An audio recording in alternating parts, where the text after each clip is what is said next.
The wind is a blade. It scrapes flesh from bone and breath from lungs.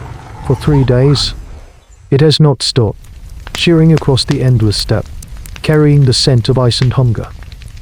The old man lies on his belly, a thousand grets of the ridge digging into his ribs. His eyes, narrowed against the glare from the snow, are chips of flint. They see everything on, betraying nothing. Below him, the others are shadows pressed into the earth, their stillness a prayer to a world that does not listen. Their shared reality is simple. The stores of dried meat are gone. The marrow fat is a memory, and the gnawing in their bellies has become a silent scream that consumes all other thought. This is the essence of prehistoric life, a constant negotiation with annihilation. Their gazes follow his. Down in the valley, a slow, grey mountain range is moving. It is the herd, woolly mammoths, the great ghosts of this frozen world. Drift through the thin birch stands, their breath plumbing in the frigid air. They are the epitome of Pleistocene megafauna, impossibly large, impossibly powerful, a walking fortress of hide, fur, and bone.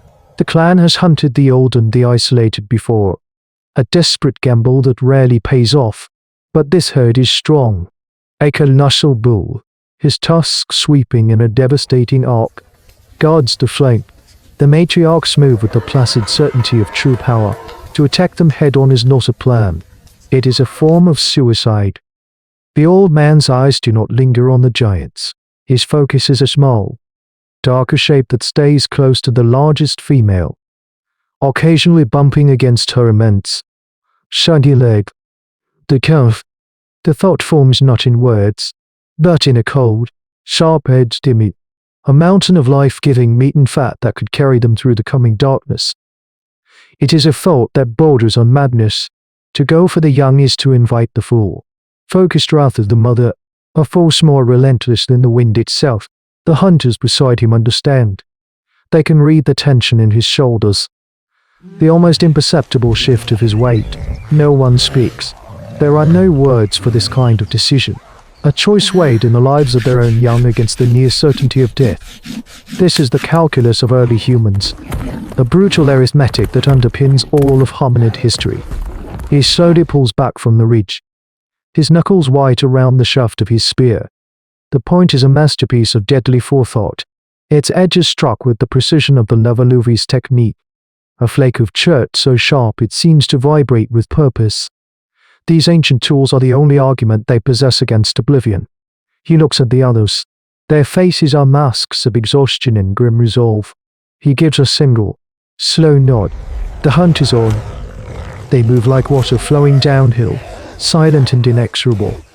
There is no signal, only a shared understanding that ripples through the small band of human ancestors. 2 of the younger, faster hunters break away, circling wide to the north. Their task is destruction. The others, led by the old man, descend into the shallow depression that runs parallel to the herd's path. Their bodies low, using the sparse, skeletal birch trees as cover. This is the patient, lethal phase of the hunt, a testament to the evolution of the predatory mind. It is a form of thinking carved into the landscape itself, a strategy born from generations of watching, failing, and remembering. The air grows thick with the rank, earthy smell of the mammoths, a scent that speaks of immense power and life-giving warmth. The diversion begins not with a roar, but with a sharp, piercing whistle from the north. Then another. Stones, hurled with desperate strength, arc through the air and thump against the bull's massive flank. It is the classic strategy of mobbing behavior, a tactic stolen from wolves and perfected by hominid intelligence. The great male bellows in irritation, shaking his head, his tusks gouging furrows in the frozen earth. The herd shifts, a wave of grey anxiety. The matriarchs form a protective wall, their low rumbles of vibration felt in the hunter's bones. In that engineered confusion, the old man rises. He and 2 others sprint from their cover, not at the giants, but directly at the calf. The plan is to create a channel of pure panic, but they have miscalculated the speed of a mother's love. The matriarch sees the direct threat, and in a heartbeat, The herd's generalized defense forms into her singular, focused rage. She emits a sound that is not a trumpet, but a tearing of the very air. A primal scream of fury that shatters the icy stillness. She moves with impossible speed, a 10,000-pound avalanche of maternal wrath. The ground trembles. The hunters flanking the calf scatter. Their trap broken before it can be fully sprung. The old man stands his ground for a critical second, his arm a blur, the spear thrower. The hamlet cracks like lightning, launching a flint-tipped shaft with a velocity no arm alone could achieve. The spear strikes the mother's shoulder, a pinprick to a mountain. She does not even seem to notice. Her small, dark eyes are fixed on the man who dared. He turns to run, but there is nowhere to go. A younger hunter, the old man's own kin, sees the inevitable. He screams and hurls his own spear. A desperate, selfless act to draw the charge. The mother's head swivels for a fraction of a second.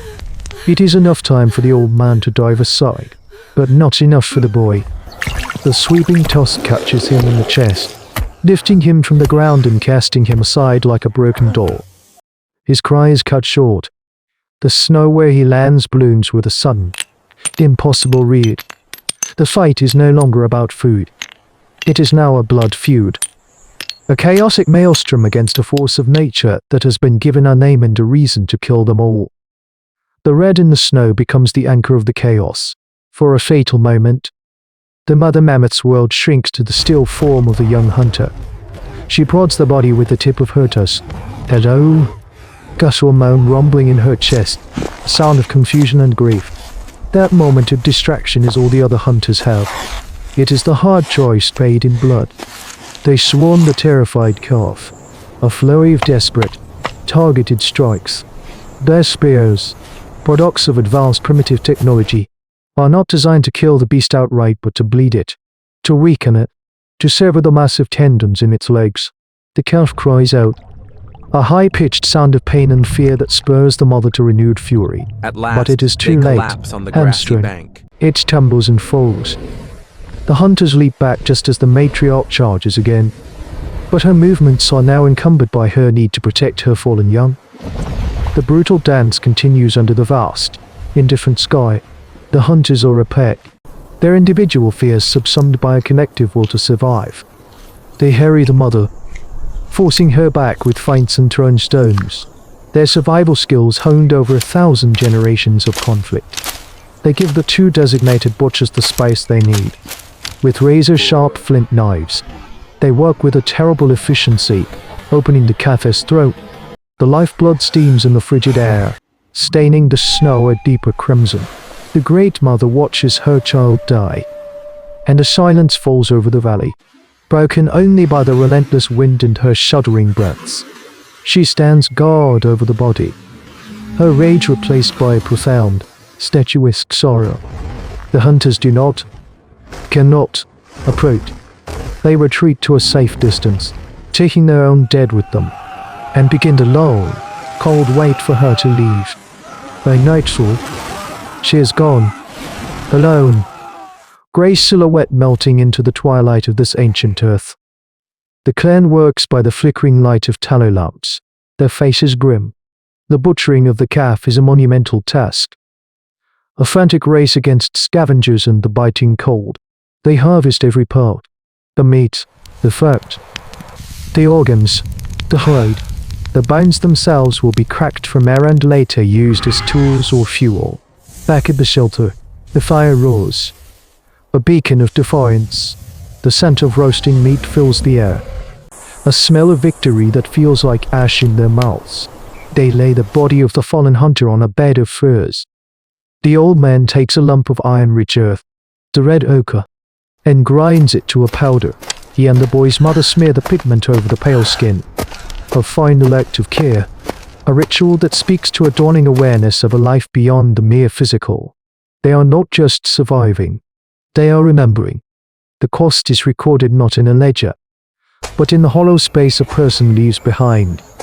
The study of prehistory is not just the study of bones, but the archaeology of loss. What is left on the frozen plain is a story written in bone and blood, a scene that a million years ago would become the study of taphonomy for a species yet to be born. It is a testament to a pivotal moment in human evolution. The moment our ancestors stopped being just clever apes and became architects of their own fate. They did not conquer the mammoth with brute strength, but with foresight, cooperation, and a willingness to pay an unbearable price. That hunt was not a singular event. It was 1,000 such hunts. A million moments of terror and sacrifice, repeated across the unforgiving landscapes of the ancient world. The intelligence that mapped the trap, the community that sprung it, and the altruism that mourned its cost. These are not relics of a distant past. They are the bedrock of our own instincts, the echoes of a survival contract written in the reddened snow. They are the ghosts that sit around our own fires, reminding us that every ounce of security we enjoy was purchased by the courage and sorrow of those who came before humans were humans at all. They remind us that the foundation of our world is not stone, but bone. We are the chroniclers of the unwritten. We do not judge the past. We bear witness to the echoes it leaves in our own blood. The first fire was not a tool. It was a terror.